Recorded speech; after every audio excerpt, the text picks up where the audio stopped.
On today's episode of You Asked, several questions around Sony and the Bravia TV line as their joint venture with TCL became official. What's the future of Sony's OLED lineup? And anti-glare versus glossy screens. Does it even matter in a dark room? Welcome back to the channel, everyone. This is You Asked, the show where we answer your tech questions. If you've got something you want to know, send your question in to youasked@digitaltrends.com. And don't forget to tune into the show to see if your question has been selected. Let's start with Sony. Charltonium4083 asks, which country will have primary jurisdiction over the new Bravia Inc? Will it be China, where TCL is located, or Japan, where Sony's headquartered? They then reference a 2020 Department of Homeland Security investigation into TCL TVs over cybersecurity vulnerabilities that TCL developed patches for that raised concerns about access to customer data by the Chinese government.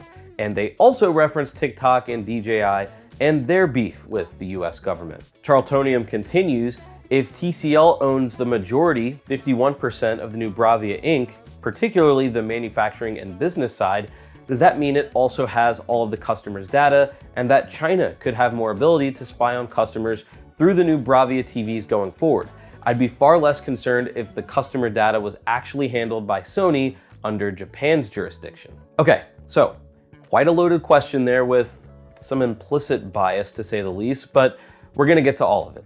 First, Bravia Inc. will be located in Tokyo, Japan, within Sony's existing headquarters. So that's where the business side will be. Manufacturing is likely to take place where TCL has its larger facilities, like China, Mexico, and Vietnam. One of TCL's biggest advantages is its large-scale production facilities that keep efficiency high and prices low. As for your spying concerns, you might be surprised to know that just last month, March 2026, a Texas judge dismissed a lawsuit from the Texas Attorney General accusing TCL of tracking user habits without consent and selling that data to advertisers. So while our internet privacy remains an ongoing concern, of course, TCL and Sony probably aren't the most threatening players here. Personally, I'm more concerned about Meta, Google, Amazon, and hundreds of phone apps that have more access than a smart TV. Either way, be sure to practice safe interneting, read the user agreements when you willingly register, understand where your data is going, who it can be sold to, and how to limit what's tracking you with VPNs, ad blockers, and other tools, some of which are channel sponsors. The Governor 1 adds to the conversation saying, to me, it seems the new products will have the Sony technology and design, but be manufactured by TCL. And that's my take as well. I think the goal is the manufacturing overall to just become less expensive.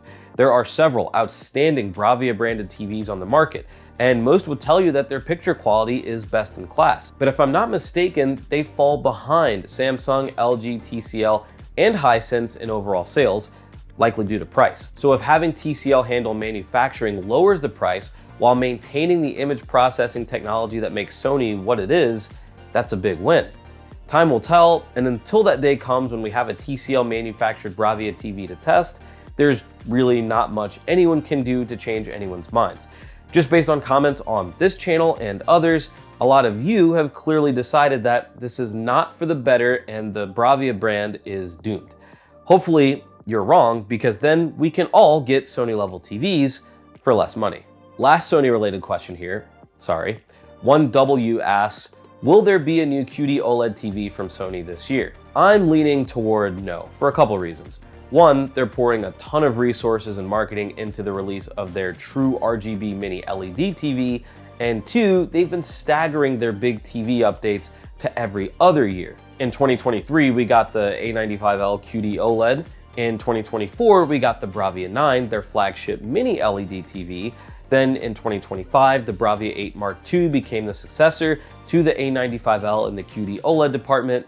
And this year, probably sooner than later, we'll have more details on this True RGB TV that will take over the flagship Mini LED throne from the Bravia 9. Not to mention, with the TCL merger, there may need to be some shuffling of how Sony's OLEDs are manufactured before we get a new one. Cool Vibe W5F has a Samsung question in reference to their anti-glare screens, asking, how do the blacks look in a dark room compared to a glossy screen? From what I've read, the blacks are not quite 100%, especially next to a glossy screen. A wise man or woman once said, You can't believe everything you read on the internet. What I've seen, take it or leave it, is very little to zero difference in a dark room. As in, if the only light being emitted in the room is coming from the TV, you will see pure black. I'm pretty confident in that, and clearly Samsung is as well, as they continue to expand that anti-glare panel into more TVs.